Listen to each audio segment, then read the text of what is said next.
Hey there, it's Mike Langford. Welcome to another episode of the Modern Financial Advisor Podcast. This episode reminds me of a wow moment I had about 15 years or so ago when I went to a new primary care physician because I had moved to a new city. The doctor walks in and he's got a tablet in his hands. You know, one of those ones that reversed. It was a laptop, then it was a tablet. It was a Windows machine. Remember, it's 15 years ago. But what was the wow thing for me was I noticed as he's asking me questions about the symptoms I was experiencing, he's tapping on the tablet. Like basically, he's checking things off on a list. And what ended up happening was instead of him relying on all the information he has in his brain, going back to medical school and the patients he's seen, he's tapping into real-time information from the entire world of the medical establishment and medical science. He's getting real-time answers and what to ask next. What could this be? And then what's the best course of action for the patient based on the questions and the things you've entered, right? He's not just relying on what's upstairs. And this week's guest on the show reminds me of that doctor and that moment of wow I had. His name is Michael LaCour, and he's a practicing financial advisor and the co-founder of FP Pathfinder with Michael Kitces. The FP Pathfinder solution is, well, something that was born out of the need for financial advisors to ask the right questions at the right time and have real-time checklists to ensure that clients are given the most effective advice at the right time. Let's face it, even if you have a CFP like Michael, you aren't always going to have all the answers in your head. And frankly, things change all the time. Tax code, anyone? Anyway, so why not have all the updated guides to help you to do your best? Okay, enough of my intro. Hopefully I've built it up enough. You're going to absolutely love this episode of the show. So let's get to the conversation with Michael LaCour. Well, Michael LaCour, welcome to the Modern Financial Advisor Podcast. Great to see you today, buddy. Thanks for having me on. My pleasure. I'm really thrilled that we got put together. So, it's always fun when you're like, I have never heard of this company. Sounds awesome. Concepts that you're working on is really interesting and definitely beneficial to the audience. And I'm so thrilled that somebody introduced us. This is awesome stuff. No, this is great. I'm excited to dig in. I got to tell you, I am a little apprehensive, and it has nothing to do with like being like really nervous. It's just, probably going to touch on some things that like I'm not necessarily particularly good at. And we were talking a lot about like processes and systems and so forth today. Anybody who knows me knows that Mike is not the type of guy who's like working off checklists all the time. Like I can handle systems, but I rely on other people to do more of the system stuff because I'm not that guy. So I'm really excited about this, but also a little nervous. I'm about to have like a little shame thrown my way. Yeah. All right. I'll keep it to a minimum then. All right. So as I just teed up, we're going to be talking a lot about systems and processes for not only for the financial advisor success, but as I have been digging into things on your website and so forth, this is going to ensure the client's success as well. So let's kick off the conversation by diving into the origin of your firm, FP Pathfinder, because I think it's pretty illustrative of the challenge that many financial advisors have when it comes to maximizing the effectiveness of their financial advisory business. Yeah. So I am a financial advisor, and I still meet with clients now. But you go back like eight years ago, 10 years ago, when I started to get into the business, I had this problem that kept eating at me. And it's silly, really, when you think about it. But clients would call up and they say, hey, can I make a contribution to my Roth IRA? Can I make a deductible IRA contribution? And inevitably I got it wrong almost every time. Like I wouldn't ask the right questions at the right time. And then I'd get off the phone and say, wait a minute. Yeah, they can't, but their wife can, or because of how things are set up, like he's not contributing to a retirement plan. So actually he can. And so I felt like I wasn't providing the right experience for my client when I would have to call back and say, hey, I forgot to ask you this question, or I actually had to think about it a little bit more. And so out of frustration, I made a little flowchart to help me just navigate that one question that would come up. And so I started to use it, and then I started to show it to other advisors. They liked it, and then I started sending it out to Yeah. bloggers out there and just say, hey, maybe you find this to be interesting to send off to other advisors that are reading your stuff. And a couple picked it up. More advisors started to want to see what I was putting together because now I'm developing flowcharts on Social Security decisions. And what are the questions you have to ask over there? And it led to Michael Okay. Kitces, and and he said, I've been kind of thinking about a business along the lines of Hmm. checklists, and you've got this thing you're working on with flowcharts. You want to experiment and put something together, and so it's like, okay, it's Michael Kitces. Like, I'm sure. Where Right, where do we right, go right. with that? So we ended up coming up with a little pilot project. We launched FP Pathfinder. It was really very much on a shoestring kind of budget, and turns out advisors found a lot of value in having, uh, in essence, having conversations that they're having with clients boiled down to whether it's a conversation script, it's a tool that you use just on the back end, something to help the advisor have a better conversation with their client. And that's where we really honed in on. That's it's fascinating. I like the fact that you had that, it just came out of your own pain point because very often that's a common founder story, right? That uh I was tinkering around with this stuff. I had this problem over and over and over again, and I developed a solution just to solve my own pain point. And then I realized there's almost certainly other people who have the same thing. And then you just started kind of socializing the idea. So one of the greatest ways to start a business, right, is like solve your own problem first, especially if it's one that's of value to you. You can go bring that to others. Uh, why is it? I think I know the answer to this, but why is it that you feel like there's a need for like flowcharts and checklists? I mean, you answered it for yourself, but is it just the complexity of this business? I mean, that really just makes it a necessary evil, if you want to call it that. Like, look, man, Y- this is there's too many Yeah. buttons on this plane to fly without. Well, right. Okay. That's interesting. There's a couple of ways to tease that out.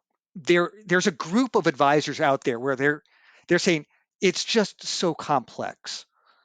There's all these rules, and once I get it figured out, like the annual limits change. Now I can't remember the numbers, and then Secure Act comes out. Now the conversation on estate planning changes, and then Secure Act 2.0 comes out. Like whatever CARES Act, whatever legislation, like it's always like you're always trying to digest all of the planning issues. So for some people, they just want like a couple of guides to help them as like a resource, it's a tool, it's a support system for them.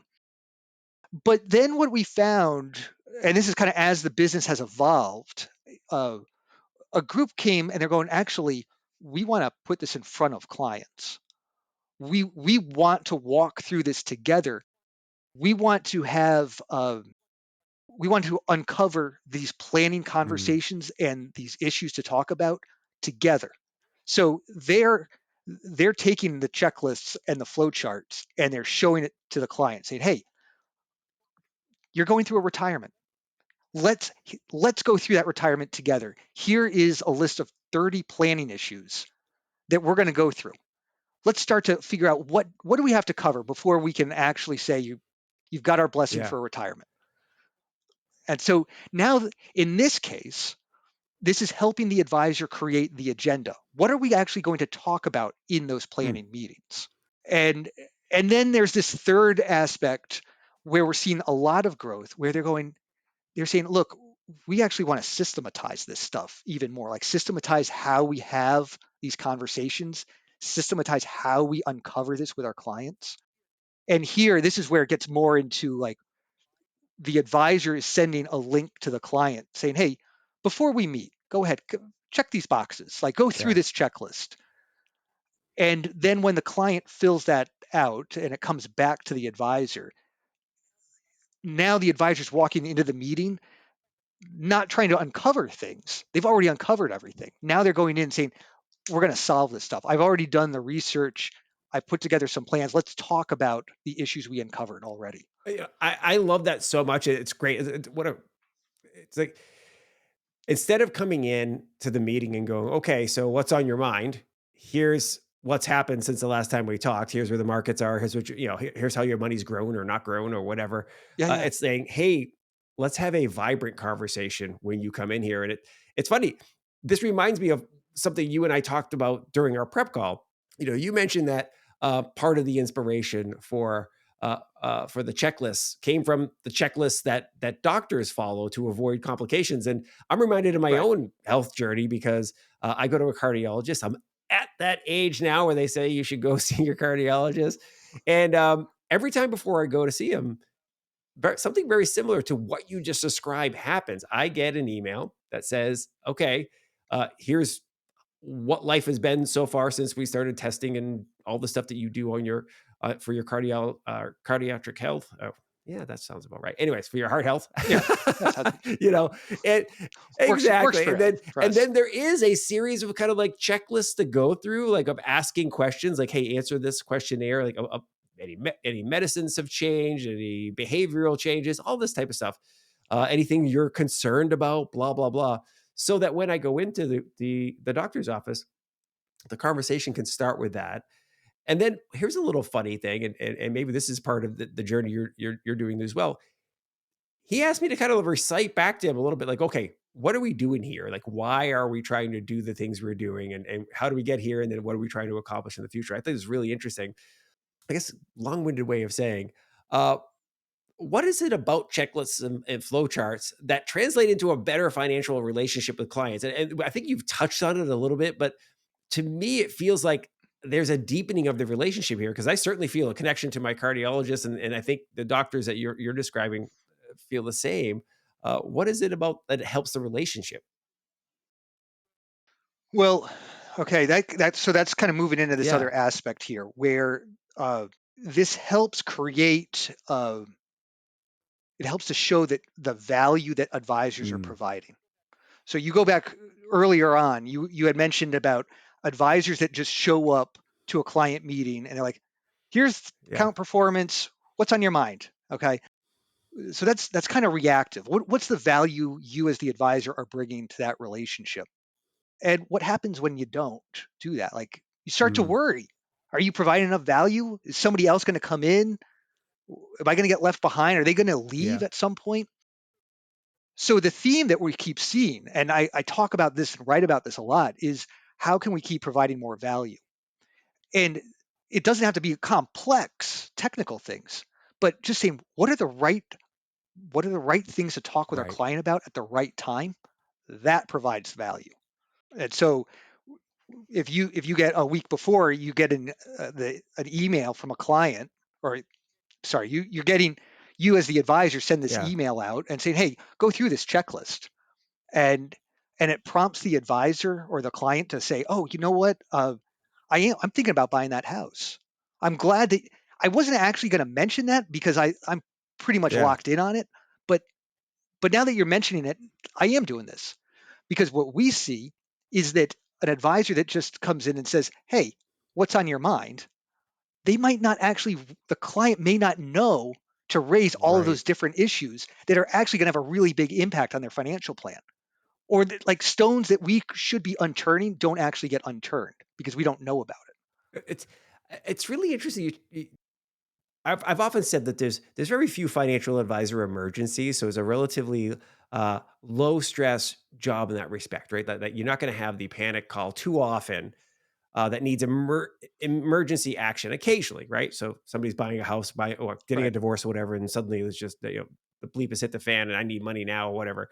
As a general rule, it doesn't happen for financial advisors all too often, and as a result, I think it can be easy to get lulled into like, I need to talk to my client, have a meeting with them twice a year, and it's a little checkup on the portfolio and so forth and the financial plan, and then off we go. But I think what you're getting at is like, a lot of life stuff happens in between meetings. Like a lot of active, financially Yeah. consequential things happen in between the meeting, right? So, uh, yeah, to your point, they may have seen like that house that they've always wanted to buy in that mountain community, beach community, whatever, that vacation house finally popped on the market, And the first thing that enters a client's mind isn't, you know who I need to call? I need to call my Michael, my financial advisor, and make sure that I run this by him. They're like, no, no, no, no, quick, let's go do this, right? And so having frequent reach outs to your client to ask questions is really helpful. Right. When we were piloting the Yeah. checklists internally, uh, we had a version of them that was written out, and I was working on it, and I got a phone call from a client, and they're saying, "My father just Mm, passed away. What do I do?" And it was kind of like this aha moment because I'm like, I had the yeah. checklist right here. Like nobody else has seen this, so I'm able to go through and ask the questions.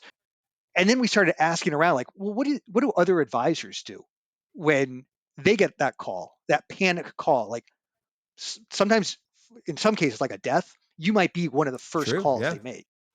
And like, what do you do? Mm. What we found is that advisors they're frantically searching on Google for True. guidance. Like, Probably true. what do I Yeah. do? Yeah, what do I do? Because what else are you going to do? And like the rules keep changing. So maybe the last time a client passed away for you was like before the Secure Act came out, before all these Yeah. beneficiary changes were getting rolled out. So it's like the conversations are changing, and you might be a little Yeah. rusty, right? So it gives you a little bit Yeah. more confidence. So going back to those checklists, right? It sounds like there could also be variations of the checklist. Okay. You get a phone call about a death. Who's died? Is it a client who's passed away? So husband has died, wife has Right, died, or whatever. Or okay, great. Or is it their children calling you to say, by the way, my dad, your client, right. is now deceased. I'm now going to be taking over their finances. Yep. Or is it a call from your client going, hey, my dad has passed away. You don't manage his money. I don't know what to do. I But I need need help. direction here. Right. So, do you have variations of the checklist? Yes. Yeah. So we have them for all life events, and then we have them like there's versions of those. So for us, yeah, there's one where like my parent passed away. What do I do? Like one parent passed away because there's a interesting planning issues that come up there. What happens if my spouse passes away? What happens if my spouse is terminally Mm, ill? Right. So those are like, so those three questions, they are kind of those checklists, those cover what you're, all the cases that you're raising over there and how to suss out those planning issues that come up. it sounds like to bring it up to like a 30,000-foot level out of just this one specific um, life event of death. It's anticipating some preparedness that these situations are going to happen. So, if you're a young advisor, let's just say you're 40 years old, and as a general rule, most advisors' client pool is around a 10-year circle around their age, right? So they have Right. some clients who are maybe, close to 50, and some clients are probably close to 30. But as a general rule, there's a circle there, right? They're not probably managing that many clients who are 75 years old or what have you. They may not be thinking deaths and those types of things with their current client pool because it's relatively young and they may not have experienced it yet. They may not have experienced divorce of a couple that of the assets they manage. But what you're Right. saying as I'm hearing this is be prepared. These things are going to happen in your client roster. Absolutely, assuredly at some point in time. It, yes, I think there's a nuance to this though, and it goes back to Mm, value. So an advisor starts working with the client, they go through that whole onboarding stage, whatever that looks like for yeah. the advisor, and they build out the Yeah. financial plan. Okay. They reach that big milestone and then they execute that plan, right? What happens after Yeah. that in the client relationship? How does the advisor keep showing value? Covering life events is that's a great one.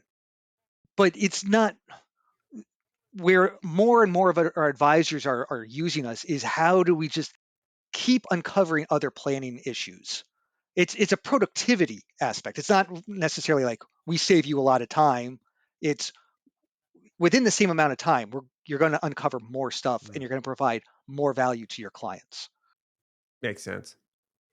So it's kind of it's like it's a broader it's a broader thing. Like the younger advisors, they're going through like there's career changes, they're having children, Right. buying houses, uh, but what's happening? Like, are we looking at insurance enough?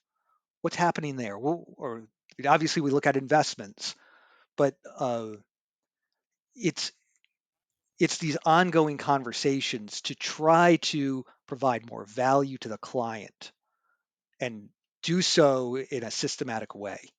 That's what we're Yeah. able to solve for. So let's dive into that in a little more deeper because in the email that Erin from your team sent over to explore having you join me on an episode of the show, Yeah, she shared a link to a blog post that you wrote on Michael Kitzis's blog, in which you outlined four core areas to motivate clients to be more active in the financial process, which is exactly what you were just talking about, like about continuing this right. process. This is not a one and done point in time type thing. This is an ongoing process. Now, in the blog post, you frame these areas as active engagement strategies, or excuse me, advice engagement strategies. Um, Yeah. we'll get that post linked up. By the way, it is fairly long and comprehensive. So grab a cup of coffee if you want to read that. But I wonder if you could summarize the four core areas of the planning process to give some sense of why having an advice engagement strategy is so powerful. Yeah. Okay. So just for a second, taking that step back, advice engagement is everything that I Yeah. was just talking about. It's what happens after the financial plan. It kind of like the the aha moment for me, the genesis was in part hearing about a conversation where an advisor was talking to another advisor, and they were both complaining.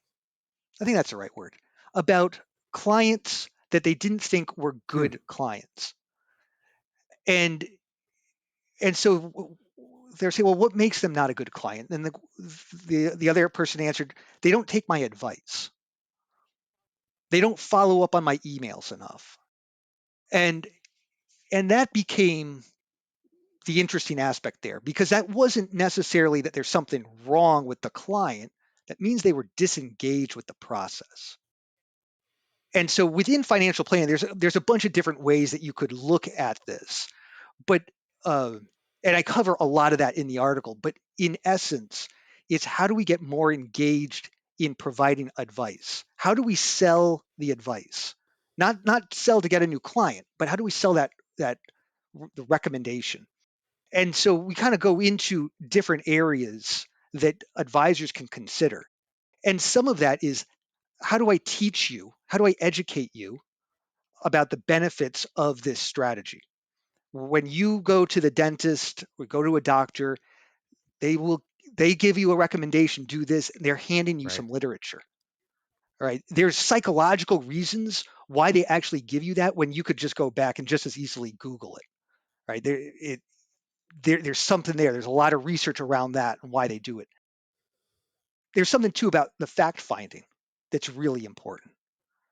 So when you go to if you're a client, you go to an advisor and they say, complete this giant like intake form to Yeah. become a client. That's intimidating, right? And so all of a sudden, like, wait, I got to fill this thing out. You want all my statements? Like, I don't have time for this. And so if you can shorten that and get that fact finding stage really short, that helps. And those are two big areas. But then there's other aspects of just how do we stay on top of the advice and the recommendations, and literally how is that advice Yeah. delivered? Is do we pick up the phone, call the client? Do we have to sit down? What's that material that we send? Not to educate on the benefit of the strategy, but to show the recommendation itself. And the article it really covers what's happening in the advisor tech landscape because on the Kitsis fintech map, like there's a new category there, and it's all advice Hmm. engagement. And there's really cool pieces of software that are coming out that are making that a lot more accessible than ever before. It's like how in the past, how do you analyze a tax return? It was like prohibitive. It took so much time for an advisor to do that.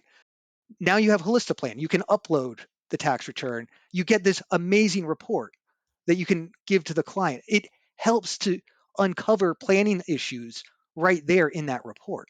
That's it. I love this notion of the advice engagement because it, anyone in any other industry could also relate to this, right? Like, you could be a personal trainer and see your client once a week and talk about the workouts you're going to do. And if they don't follow up on the workouts, your doctor can give you all sorts of advice in terms about adjusting your diet and upping your exercise routine. And if you don't follow up with it, it's great that they gave you the advice, but the advice has to actually be followed. To your point, the frustration of advisors, I'm sure everywhere where they've given the client advice. Now, some of it's relatively easy to implement. Like, okay, let's adjust your 401k contribution to whatever percent of your salary. But Right. other ongoing stuff can be difficult to make sure that it's happening. So having ongoing engagement is super smart. Yeah. I mean, there's a whole other aspect too in that article about how folks show up as being Mhm. disengaged. Like, there's an aspect too where people calling up in a hurry, in a panic, because they forgot to make an end of year contribution, and now it's like they've only got a little bit of time, even though they Yeah. knew about it for 3 or 4 months. Like, that's a form of disengaged because it was like on the back burner for a long time, and now it's a high priority. Uh, and so it goes down, like there's different ways of looking at how those clients actually show up, and from there, there's other articles that I've done in the past that go into how to approach that.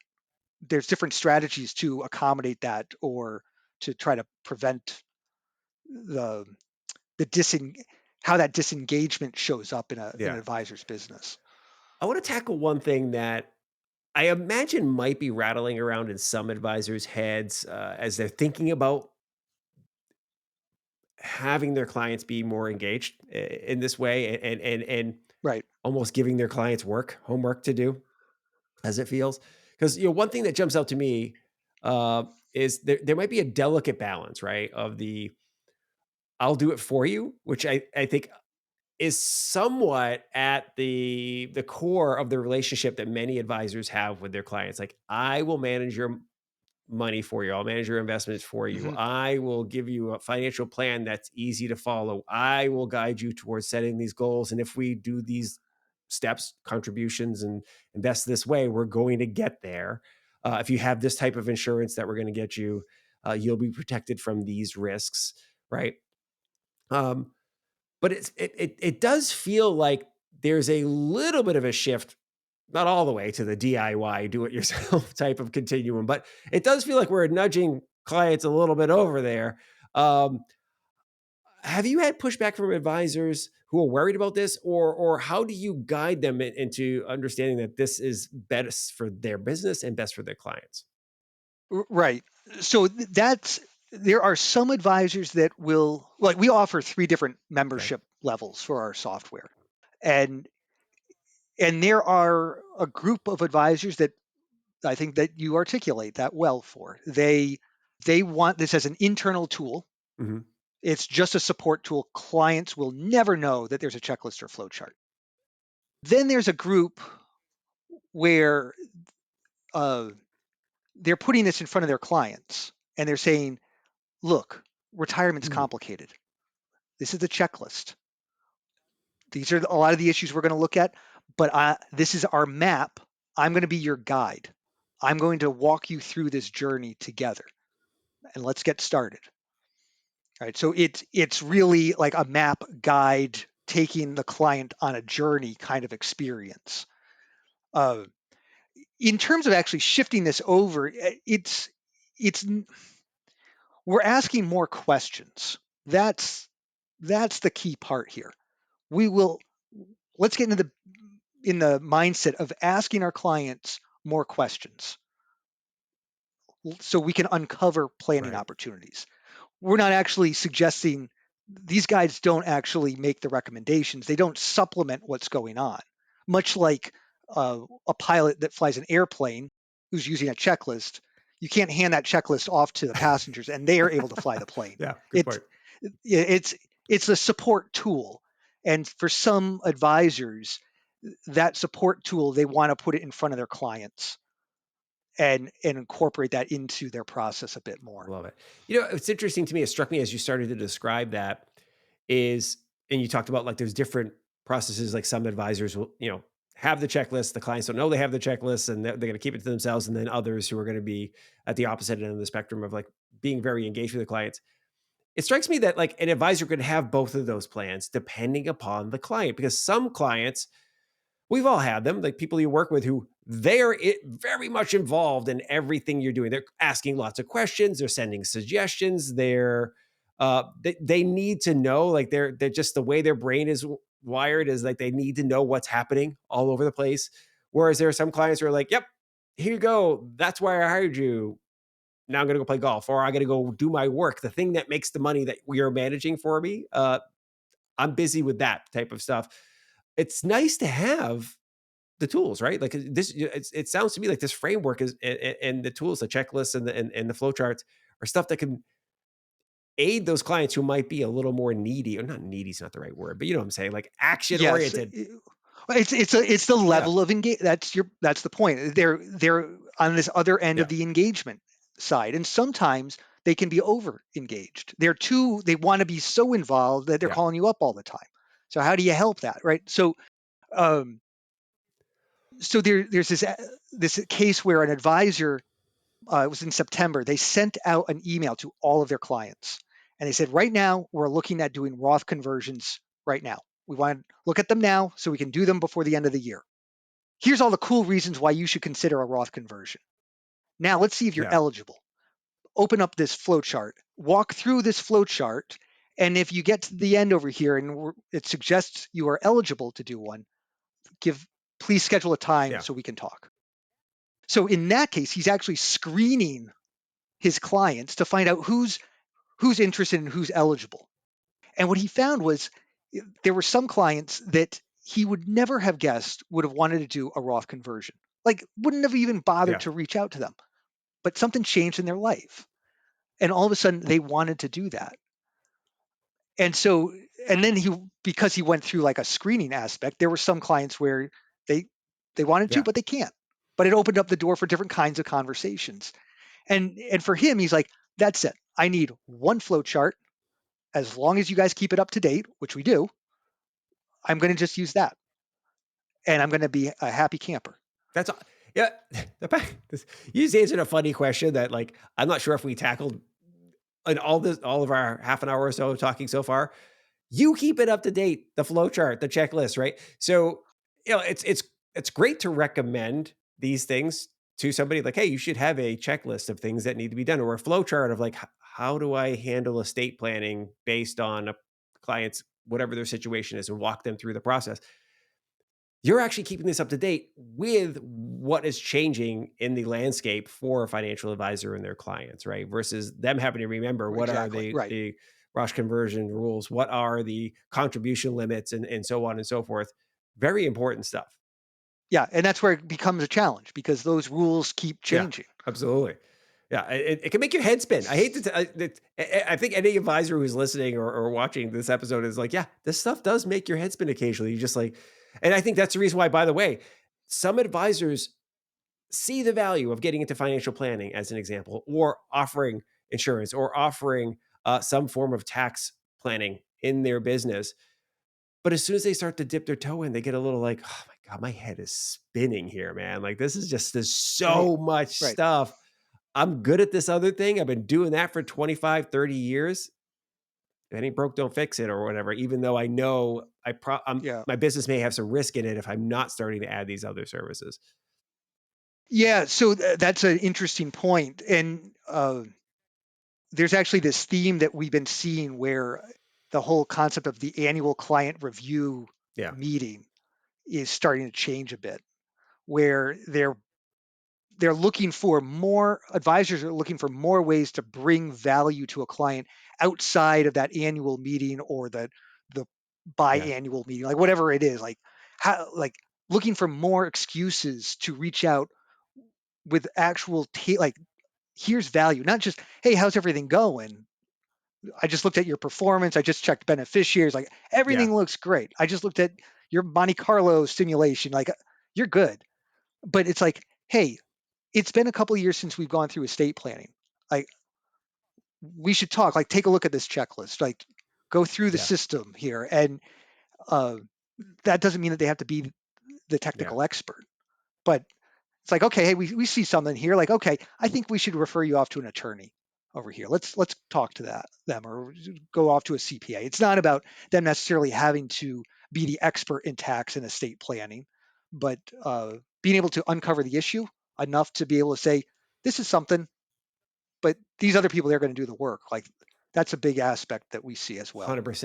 And it's so funny you mentioned that. You talked about you mentioned Holistiplan earlier, right, in the show, as like a solution that can help advisors who might not have thought that tax planning and tax strategies could be a piece of their business, understanding your client tax returns. And I've had a founder of Holistiplan, and I'm blanking on his name at the moment. If you have it, Oh, right? Roger, Kevin. I think it was Roger. Yes, Roger Klein, Pine, yeah, whatever. Anyway, I'll get it. I tell you what, you will see a picture of that episode in this episode when we finish it. I'll have it linked up. Anyway, I'm sorry, Roger, if I'm forgetting your last name. Anyway, the whole point of this, what I'm It's fine. anyway, the whole point of this is, uh, no, we are in a new era, right? Where I think your clients don't expect you to have all the answers, right? Coming at them with recommendations for their investments and your ability to manage those investments is awesome. But it's also cool that you come at them with recommendations for tax planning, for estate planning, and you may not be the one who renders the services. You may partner with another organization that does that or leverage a technology that does it. But it's really uh, smart for you to do that because what you really want is the relationship, right? You want the comprehensive relationship with your clients and you want them relying on you to help them achieve their life goals. Couple things I want to cover. And the first one is it feels to me like a teeny bit of an elephant in the room, right? Or at least it felt that way to me as I started to process this and I started to think about the nature of the client roster that most advisors aspire to have or already have. Is that, on this podcast and others that we produce, we spend a lot of time talking about how advisors can best use their time, that their time is valuable. Hmm. And many of the advisors that are watching or listening today, they're making half million, million plus a year, believe it or not. They're top producers if they're in an IBD or a wirehouse firm, or they own an RIA and they're doing really well. So they realize their time is valuable. There's only so much time that they can have and invest. And I suspect their clients feel the same way, right? The reason why I've come to you, Michael, to manage Hmm. my assets as a high net worth individual or as an ultra high net worth individual is my time is really valuable. I don't have time to think about all these, managing these portfolios and so forth. I want you to do it and I want to have some structured conversations around it. So I suspect there's a little bit of nervousness about coordinating the things you're talking about doing, right? The jobs to be done stuff with their high net worth and ultra high net worth clients. So do you have recommendations for managing that process, right? Should the advisor work with their assistants? I mean, heck, when we talk to advisors, that's one of the things they often say is like, can my assistant do it? Because I don't want to do that stuff. Do you have like kind of some communications recommendations for facilitating?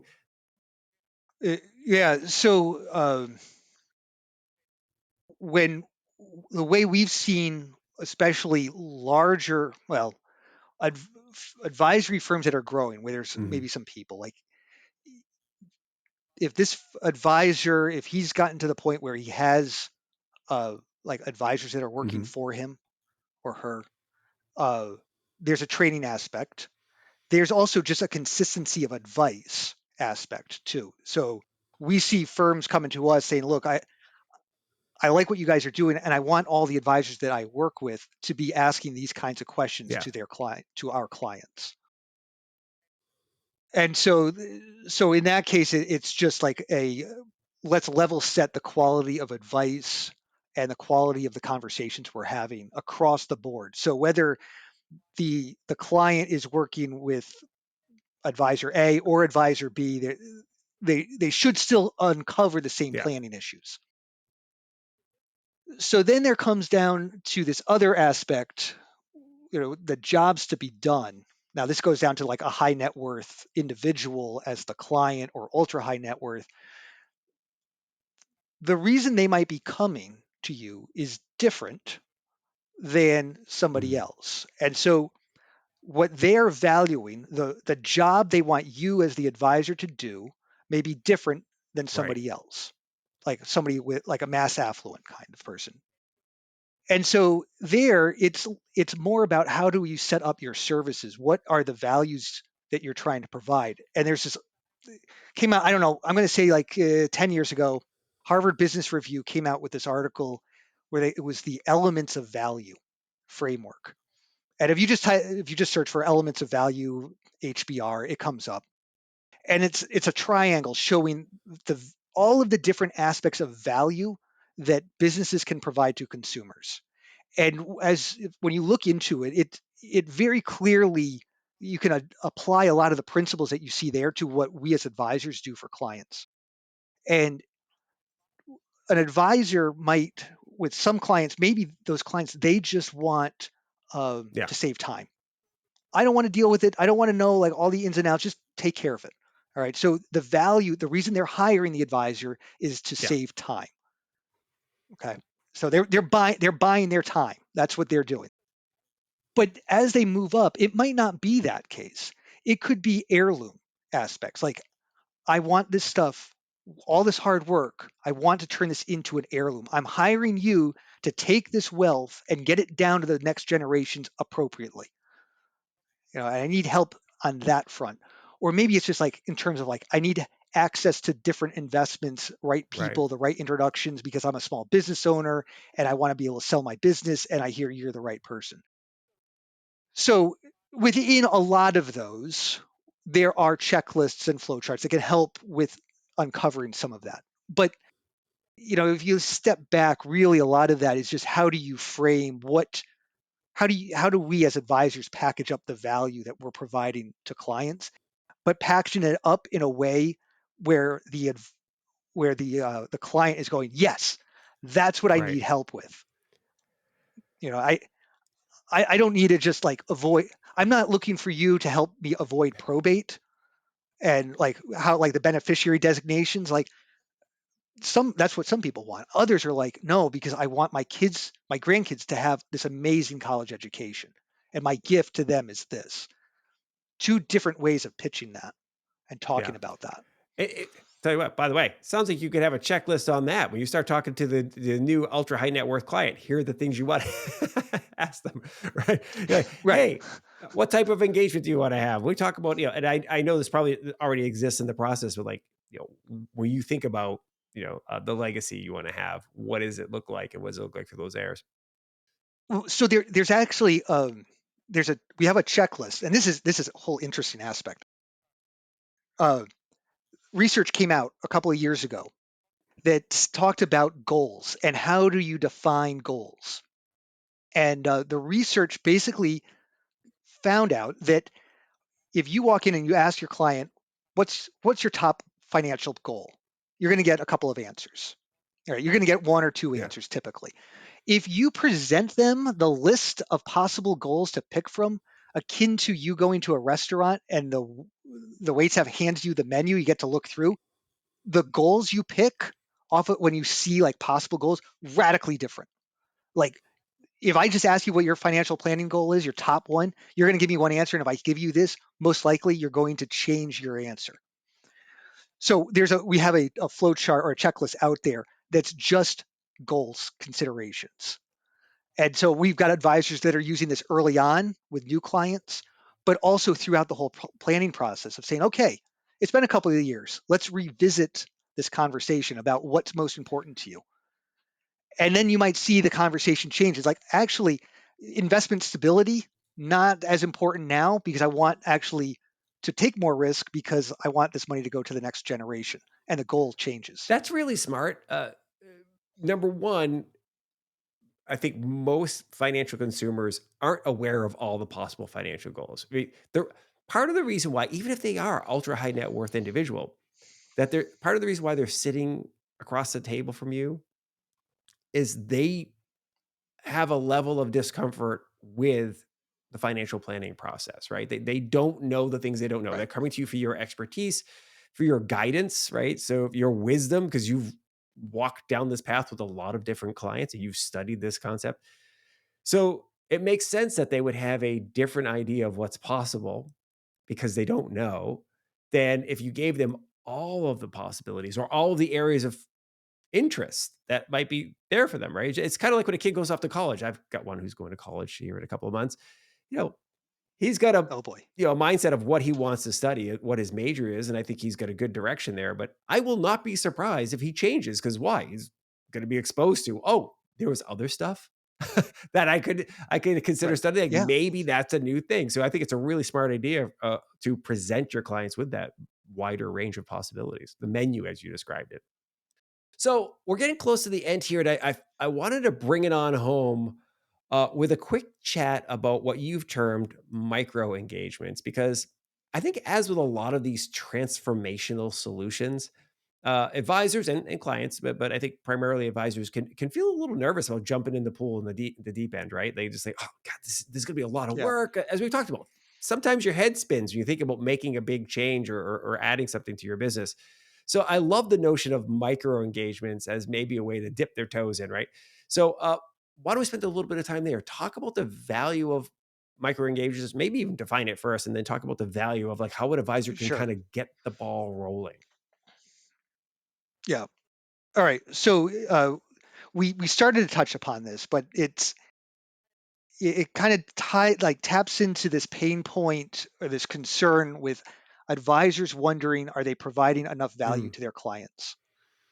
And it and kind of going down to like a deeper path, it's that conversation or that fear that that clients are thinking about. uh, I pay my advisor a lot of money, but in between the times when I'm actually sitting across the table working with them, what value yeah, are they providing? And so there's the thought has kind of been evolving. At some points of time, it was like, how do we show them all the shadow yeah, work that we do, newsletters and things like that, or just communicating it. And there's this meaningful shift that we're seeing among advisors where they're saying, we're going to actually provide more value. And it maybe this is like brought on a little bit because we're seeing like this monthly subscription model for yeah, financial planning take more traction. And so now the client, they're seeing it like in some cases come out of their yeah, credit, like show up on a credit card statement, like financial planning fee. They're going, I paid $300 this month. What right, did I get? And for some advisors, and this is where I think it's starting to go, they're going, I want to provide value on a regular basis, but I can't meet with my clients all the time. So how can I break this up into right, smaller chunks? And so you go back to, or I go back to this example about this advisor that sent out an email to their clients and saying, I'm looking at Roth conversions in September. We're going to just focus on that. Well, that's a yeah, micro engagement. We're still doing the annual client review meeting. We're still doing all that, but we're going to just focus and get really specific. So it helps for the advisor to be a little bit more efficient because they're able to have the exact same conversation with the client, one after the other, in like a month or 2 month period of time. And so they're mentally like they're in the zone of like, how do I talk about this? How do I analyze this? And some advisors are taking that and they're adding multiple touch points throughout the year.